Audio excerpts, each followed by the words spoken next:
short, easy, kind of lazy answer to this question is, wow, no. But there's more to it. There's definitely more to it. Good morning to you. Good Monday morning. I'm Dejan Kovacevic of DK Pittsburgh Sports. This is Daily Shot of Pirates. Comes your way bright and early every weekday. If you're into football and or hockey, I also offer up daily shots of Steelers and Penguins where you found this. The question is whether or not these Pirates, or even the Pirates of the near-term future, have someone who is ace material. Now, I'm one of those people who cringes at the mere usage of the term. I believe that there are no more than 7 or 8 pitchers across the scope of Major League Baseball who are aces. Now, everyone's going to define that differently. Mine happens to be that you're in a position to get your team 200 innings, take the ball every 5th day, basically be a horse. And to be a horse in the majors is to be pretty close to dominant.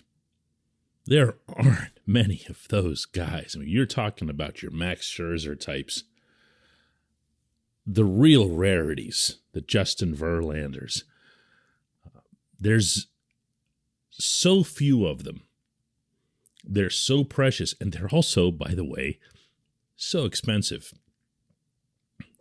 that it's inconceivable to me that the Pirates could end up with this type of pitcher in this type of economic system.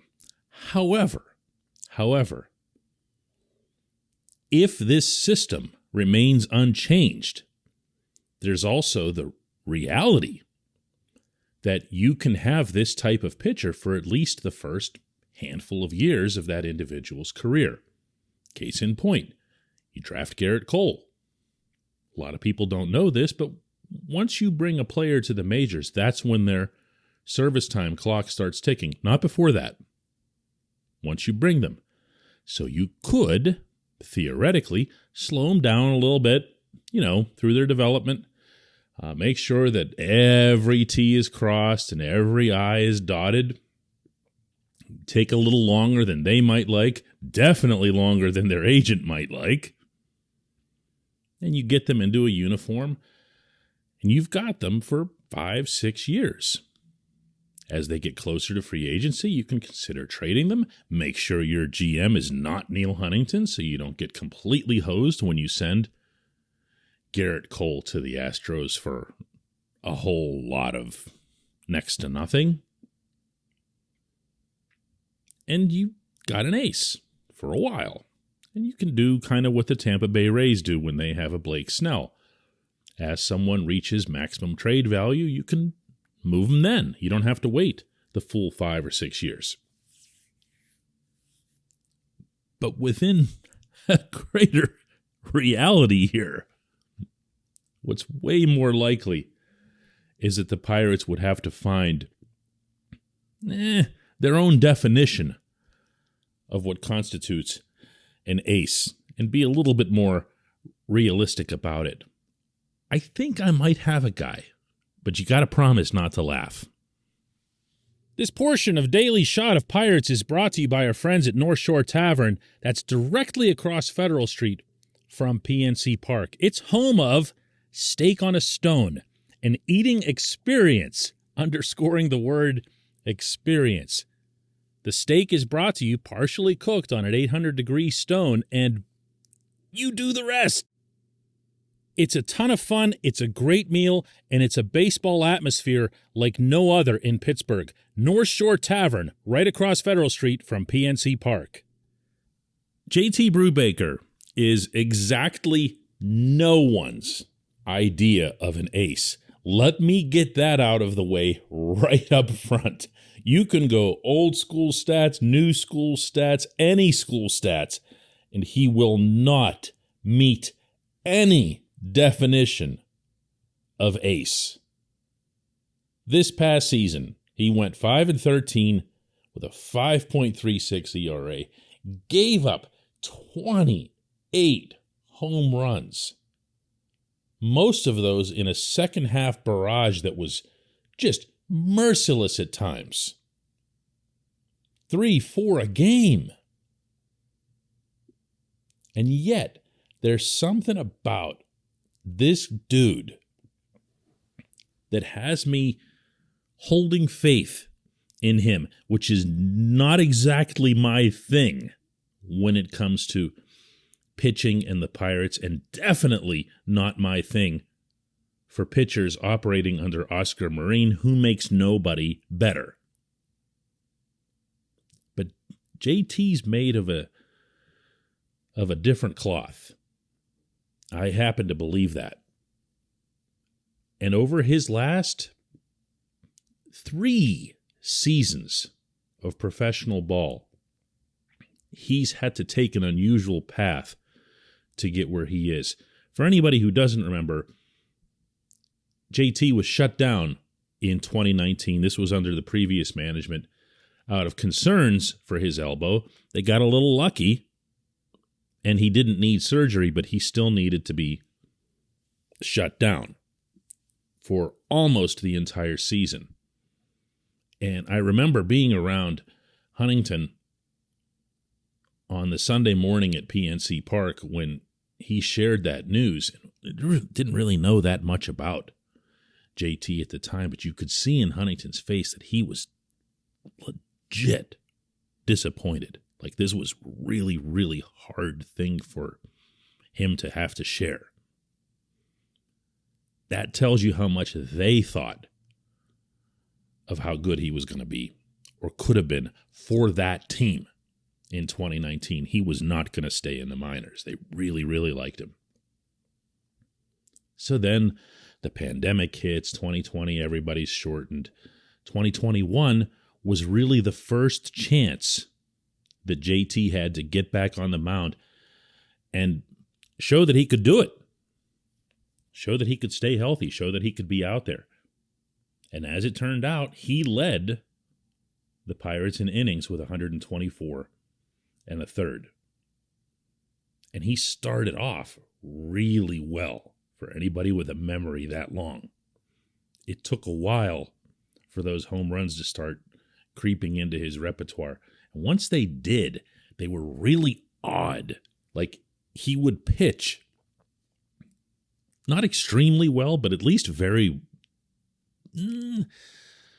I'm probably taking it too far. He pitched well enough to win most of his late season starts, except for the home runs. And with some of those, it was legitimately guys just getting hold of a good pitch. Not always, but sometimes. And when I would ask either JT himself or Derek Shelton after the game what was off, what misfired, it was usually just a simple matter of command within the zone, but he'd end up paying the ultimate price for that mistake. To me, that's the flukier part than the rest. Overall, he still ended up with a 1.29 whip for the year. That's walks and hits per inning pitched. That's not bad for a starting pitcher. That's not someone who's getting tagged, and that's not someone who's lost command either, whether it's inside the zone or out of the zone. He ended up with 38 walks in 124 innings. That's not bad to go against 129 strikeouts. This guy's a pretty good pitcher. And yeah, I know, I see. He's 28 years old, and you would think to yourself, well, this is pretty much a formed product. He is who he is, except that the storyline along the way tells you that he's not. It tells you that he's not. He's a guy who just had to basically spend 3 years, 2019, 2020, and 2021, dealing with issues that had nothing to do with throwing a baseball. Now, to the ace thing, yeah, that's taking it way too far. I said that up front. I'm going to repeat it now. But he could be at least as I see it, something of a Joe Musgrove type leader for this rotation. Musgrove ended up being the leader of the clubhouse. I don't know if that's Brubaker, but I could see him being a guy that some of the younger pitchers on the staff, some of the more formative talents like a Miguel Yajure, like a Rowanzi Contreras, maybe even Mitch Keller to an extent, could kind of lean on once Brubaker starts having the sustained success that I fully expect that he will. This is why I'm a JT guy. I really am. And I will remain that until proven otherwise. When we come back, just one question.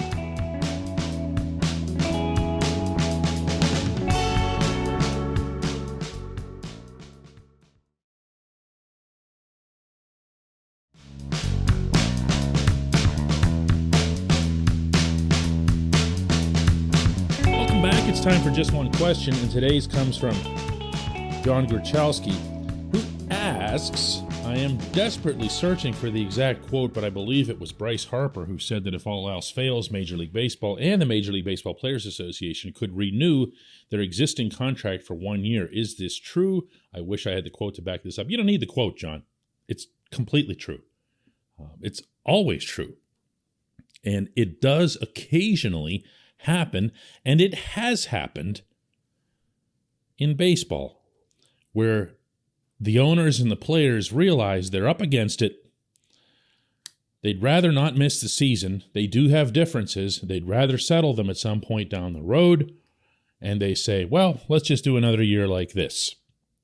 Last thing we want after the pandemic and all the other time missed, such as what I was describing in the opening segment with JT Brubaker, is to miss even more time. I mean, look at it just from Brubaker's standpoint if you can. The last thing he'd be in favor of is, oh yeah, let's just have less baseball because I haven't missed enough already. So sure, they can do that. They could just say, forget it. We'll kick the can down the road. We'll get to it when we get to it. But I don't believe that'll be the case. I really don't. The owners, and remember, they're the ones running this, quite literally. The owners are of the mind that this is their chance, that this is their time to set things straight. Now, the funny part about this is that the players see the same thing. That's how far apart they are. The players feel that they've been wronged now in watching salaries, particularly their middle-class salaries, decline for 6 consecutive years, and they see this as an opportunity for a correction from their perspective. This, my friends, is rare air in labor, where each side really feels like this is the chance to push back. This isn't just about a disagreement. This isn't about one side having everything go their way and then the other wanting to just hold on. They're both indignant. Who will bend? Who will break if it comes to that? We're going to see that over time, but John, no, I do not envision any scenario in which February rolls around and they just say, whatever. Hey, everybody, let's just shake. We'll do this next year. Okay, cool. No chance. Bryce Harper might be in favor of that, though.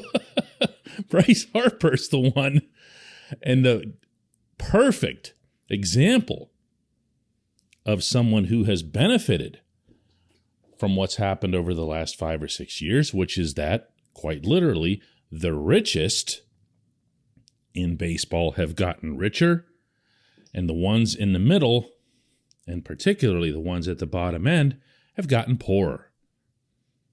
That's what you'd expect to hear from a Harper, from a Clayton Kershaw, from those guys that are making the gazillions of dollars each year. They'd much rather just come back and operate within the same system, and then next year they can just say the same thing.